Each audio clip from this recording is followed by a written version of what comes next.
ko sa inyo bilang ito po ay isa sa mga magandang parte ng ating batas. Yan. Procurement modalities delegable by authority, ginawa po namin yan sa direct acquisition at saka sa small value procurement. Okay. Ito pa ang isa. Tapikin ulit sa katabi. Sabihin, igsuon sa 12009, bawal si Mistika. Anong ginagawa ni Mistika? Bawal ang splitting of government contracts. Okay? Ano ibig sabihin natin ng splitting? Pag ang procurement mo, hinahati-hati mo para ma-circumvent mo yung batas. Okay? So, hindi pwedeng meron kang isang buong project na puputol-putulin mo para ma-circumvent mo yung batas. Ano ang exception? Di ba? Gumagawa tayo ng mga lots. Kapag malaking proyekto, nilalating natin. Pwede yan. Or phases sa infrastructure. Next. Ito na ang ating first modality. Small value procurement. Repeat after me. Small value procurement. Okay. Ito ba ay mag-apply sa goods? Sa infra? Sa consulting?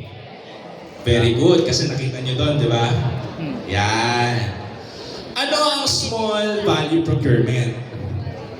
Kapag small value procurement, ikaw ay bibili ng readily available goods, simple infrastructure, or services of low value through simplified procedures.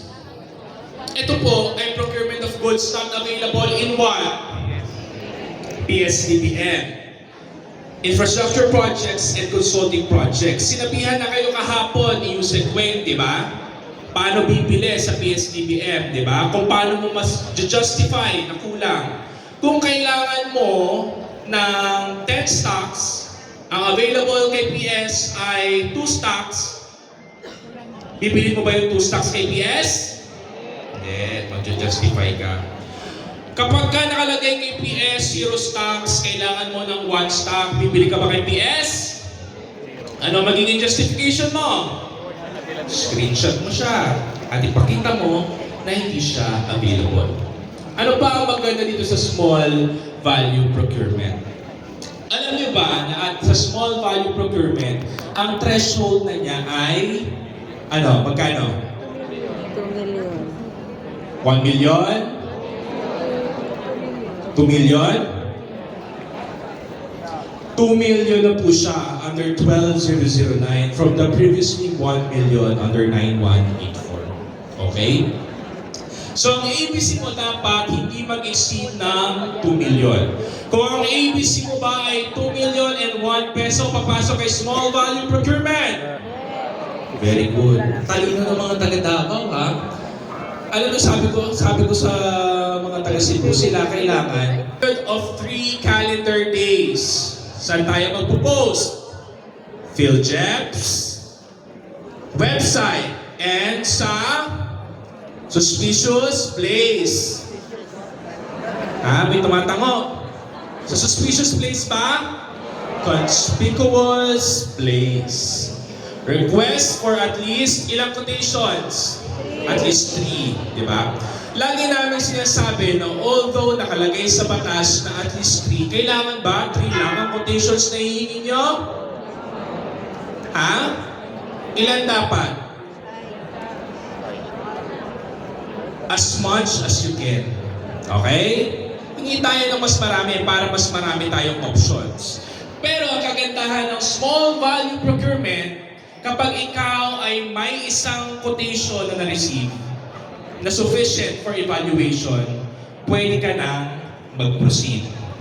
Okay? Sinasabi din sa small value procurement na kapag ikaw ay walang nare-receive na kahit na anong quotation, pwede kang mag-extend. Okay?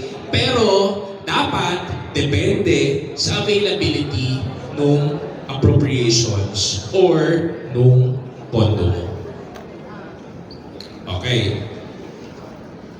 Balik tayo. Naiintindihan ang small volume procurement? Hindi naiintindihan? Naiintindihan ang small volume procurement? Okay. Usad na tayo sa pangalawa na pinakamatutuwa kayo. Ano to? Direct acquisition. Repeat after me. Direct acquisition. Direct accusation. Meron ba bang shopping under 12009? Wala na. Eh ba't parang malungkot kayo? Wala nang shopping. Hindi na kami makakapag-shopping. Ano ang meron? Direct acquisition. Ang direct acquisition, magdi-direct purchase ka ng goods or services from a known or reputable supplier or service center. Okay? Anong ibig sabihin nito? Yan o. Procurement of CSE, again ha, not available in PSDBM. Pwede ka rin non-CSE and services. Sa goods lang po ito ha. Ano ang ABC mo? Not exceeding? 1 billion. Not Ilan? 200,000. Diba? Dati 50,000 lang kayo. Ngayon, magkano na? 200. 200,000. Hindi ka ba natutuwa dyan? So kita. Ha? Tuwa. 200,000 na ang ABC na pwede mong gamitin ang direct acquisition. Ano pa ang conditions na kailangan kay direct acquisition? Ha? Kailangan meron kang supplier na legally, technically, and financially capable. Kailangan may invoices siya, compliant with BIR and COA. Okay? Pwede ka rin magbayad ng petty cash or reimbursement. Okay.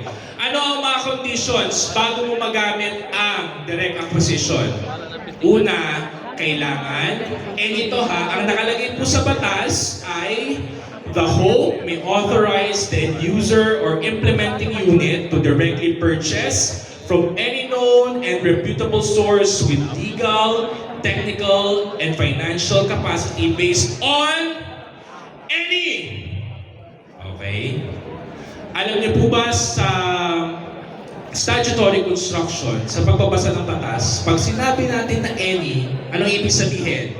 Lahat ba susundin? Any. Kahit ano lang dito sa tatlo. Ano ang una? Basa. PhilJeps. Pangalawa, available. Pangatlo, available of and immediately available for pick-up or delivery. Yan. Yan ang pagpipilian nyo sa direct acquisition. Oh. Question. Kapag ikaw ay nakaisip ng gusto mong bilhin na meron kang ABC not exceeding 200,000 pesos, pwede ka bang bumili sa tindahan ni Aling Nena? Depende kung... Ha? Sino nagsasabi ng yes? Depende kung... Taas ang kamay. Sino nagsasabi ng no? Taas ang kamay. Sinong mga walang paniniwala? Taas ang kamay. Ipinagmamalaki ko pa namang matatalino kayo. Tapos, mga wala kayong paniniwala? Pwede ba siyang bumili kay Aling Nena? Ang sagot natin ay... Pwede. Pwede. Pwede, attorney. Kasi nasa gitna eh. O ano ang coverage? Pwede ka bumili sa department store, depot, fast food, grocery, supermarket, sa wholesale, retail, convenience store, clothing, apparel, bookstore, marami pang iba. O, pasok ba ang tindahan ni Aling Nena? Pwede, hindi. Pwede. Pwede. Ano kailangan mo isaalang-alang? Yung Ha? Kailangan siya ay compliance. PhilJobs registered? Ha? Ba't pinarinig akong oo? Direct man, direct. Hindi ba ang sabi ko sa inyo kanina, tinuturuan kayo ni Attorney Parula ng statutory construction? Any of the following. Sumisigaw pa ako. Kasi nung last tabaw namin, merong lumalapit sa akin, kay Miss Gina, sabi, Ma'am, sigurado ako, nakalagay sa batas. Kailangan, PhilJobs registered. Kapag ka mag-direct acquisition, nagpuputol-putol na ang lited ko, kakasigaw sa mga tao, sabi ko, statutory construction. Ano ba ang nakalagay sa batas? Any. So, kailangan ba PhilJobs registered? No. No. Depende. Pwedeng hindi. Pwedeng oo. Ngayon, kung pupunta ka kay Aling Nena at bibili ka sa kanya, pwede ba? Pwede. Pwede. Bakit ba kami pwede ng pwede, attorney? Kasi kami dito sa Mindanao, sigurado kami sa sagot. Open-ended kasi ang question mo, attorney eh. Sabi mo lang, bili kay Aling Nena, pwede naman bumili. Pero, di ba? Pwede, pero depende. Bakit? Kasi ang nakalagay sa ating direct acquisition, kailangan si Aling Nena. May invoices na ano? Compliant kay BIR and COA. Kaya pag si Aling Nena, pumunta ka, sinulatan ng papel at binigyan ka ng resibo, tatanggapin mo ba yon? BIR compliant ba yon? Nakalagay sa baba, Aling Nena certified, BIR and COA compliant. Yes. Pwede. Very good. Galing nyo ha, talino Ano man? talaga ng mga taga-Davao ha. No, hindi man. Okay. Hindi yan, ha? Oh, ganyan kabilis ang procurement process ng direct acquisition. Directly purchase ka lang. Di ba? Tapos, makakabili ka na. Excited ba ang lahat na gumamit ng direct acquisition? O, magpalakpakan ng lahat na excited. Oh.